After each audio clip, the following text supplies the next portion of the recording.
समझ नहीं आ रहा अपने सैलरी इंक्रीमेंट का क्या करूं। बेटा इतना क्या सोच रहा है? अपने म्यूचुअल फंड्स के एसआईपी का टॉप अप करा ले। This is the right time. क्या समझ में नहीं आया? बेटा इतना क्या सोच रहा है? अपने म्यूचुअल फंड्स का एसआईपी टॉपअप करा ले। This is the right time. अब समझा।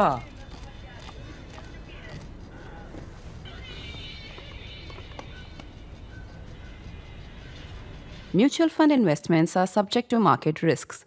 Read all scheme-related documents carefully. As I sit down to record this, very late, really late, on July 25, Friday evening, important things are happening in really distant capitals. In really distant capitals, one across the Atlantic, that far, and one across our northern borders, that far apart, both of which are of great geopolitical and strategic interest and consequence to India. India is not participating in any of these. Pakistan is. So what's happening right now? Just as I started to record this, Pakistan's foreign minister and also deputy prime minister Ishaq Dar finished his meeting with Marco Rubio, the US Secretary of State. And this came just a few hours after Asim Munir, Field Marshal Asim Munir, one of the 5-star fame, he met the Chinese foreign minister and Politburo member, a very important functionary in the Chinese system, that is Wang Yi. Wang Yi is also the Chinese leader who also interacts with the Indian side, with NSA Ajit Doval and also S. Shankar, our external affairs minister. So Asim Munir was in Beijing meeting Wang Yi. He also met the Chinese Vice President Han Zheng. So see what's happening. The Pakistanis are back to their 1971 game. 1971 game was play both America and China and ideally play them together. In 1971, they had brokered a China-American thaw. In fact, it was they who organized a covert visit by Henry Kissinger to China to meet the Chinese leaders. Right now, they are not doing that, but they are playing up to both China and Washington, flattering both and hoping that from both they will get results which will, at the very least, embarrass India, particularly the Modi government. So, but on the maximalist side, get them direct military, strategic, tactical benefit that will come more from China than from America. So from America, they would want at some point some word on Kashmir. They haven't got it yet, but that is what they will want. From the Chinese, one, they would need assurance that, look, Chinese are not changing their view on anything. And second, they have to report back to the Chinese every now and then to say that, look, the task that you've given us, that of balancing India so that India does not become a preeminent power in its neighborhood. That is not something that China likes.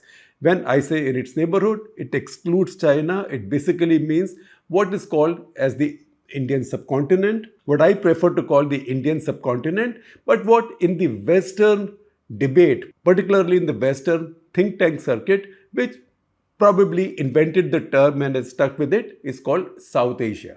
The Chinese don't want India to have preeminence there. They don't want any other country that borders them to have any zone of influence.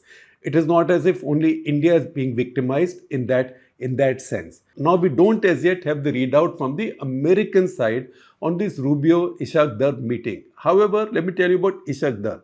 Not only is he Deputy Prime Minister and Foreign Minister, he is also a figure of quite a bit of importance in this government, in this Pakistan government. I know that the so-called elected government or civilian government does not have that much power, but within that, Ishaq Dar draws his power from multiple sources. First of all, we know that Nawaz Sharif is not in this government. He's sitting outside, probably not happy with what's going on and sulking in silence. He can do nothing about it.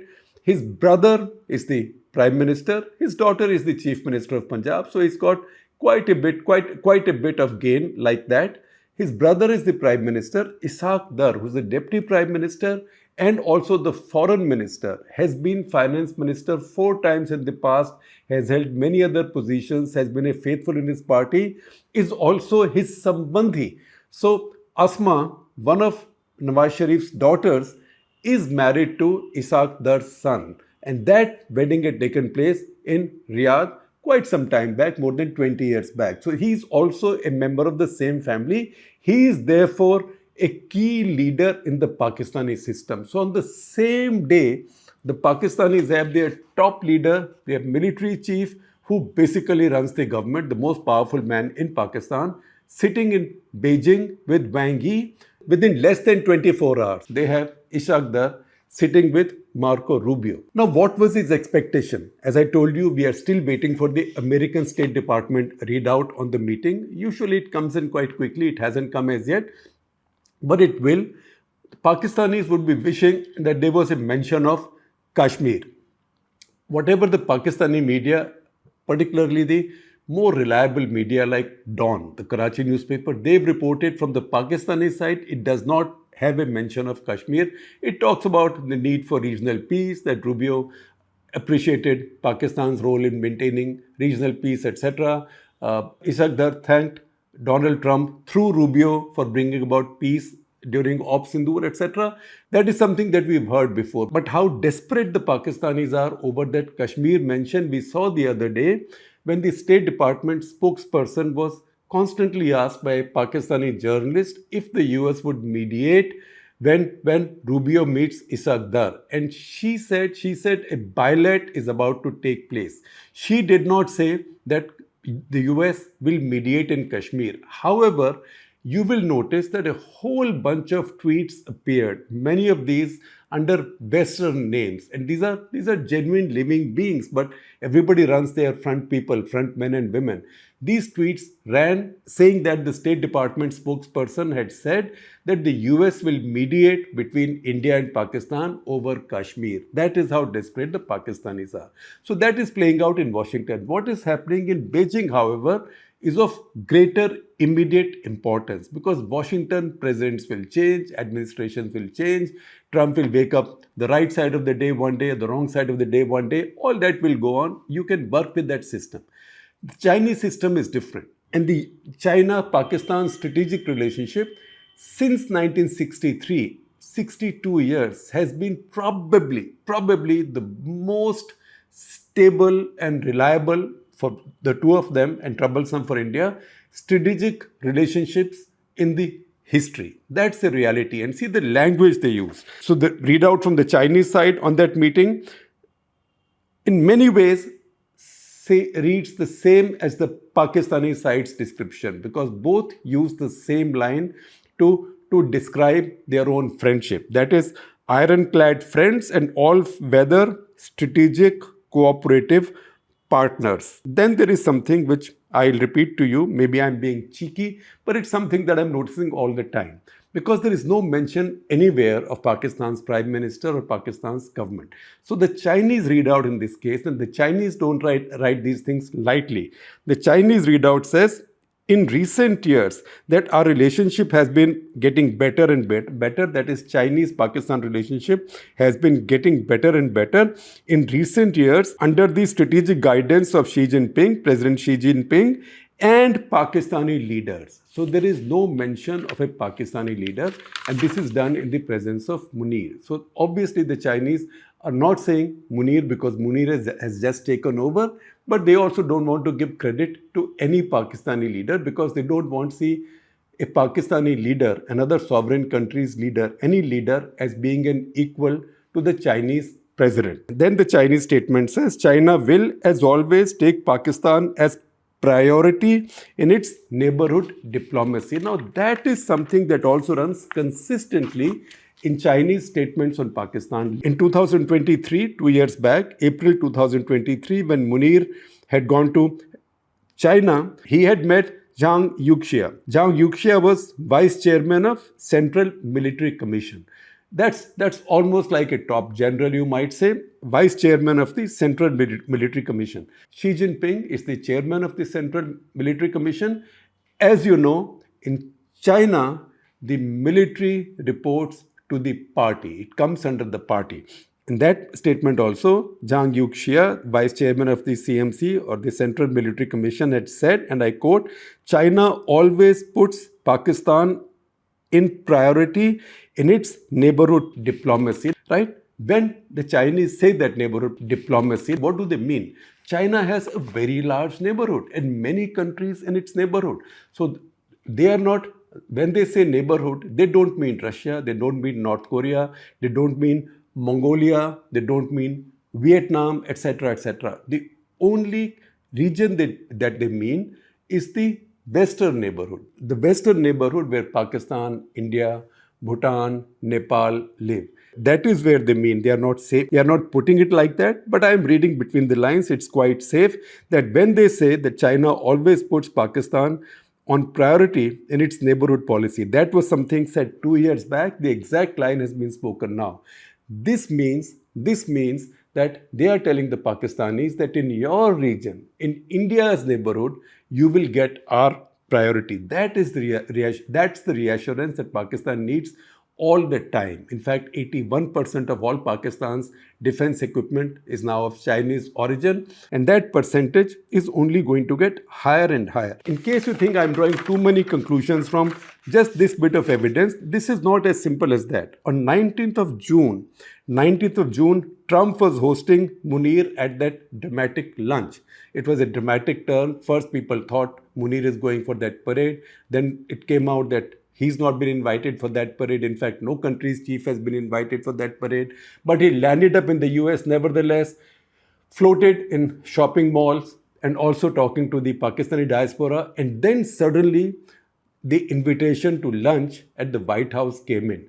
Now, on the day that lunch was taking place, 19th of June this year, obviously it caused a great deal of consternation and concern in India. On the same day, the Chinese in Hangzhou hosted the first Pakistan, Bangladesh, China trilateral. And there, the Chinese vice foreign minister was present. China has many vice foreign ministers.